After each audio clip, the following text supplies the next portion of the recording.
Група граѓани членови на Сдруженијето Green Oregon најавија уште еден протест пред фабриката Paper Mill за конечно да се стави крај на загадувањето на воздухот во Кочани.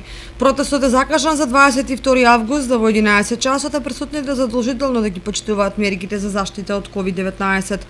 Организатори на протестот се група граѓани кои живеат во непосредна близина на фабриката Paper Mill, односно во околината на атомските згради, кои, како што велат, таму загадениот воздух најмногу се чувствува.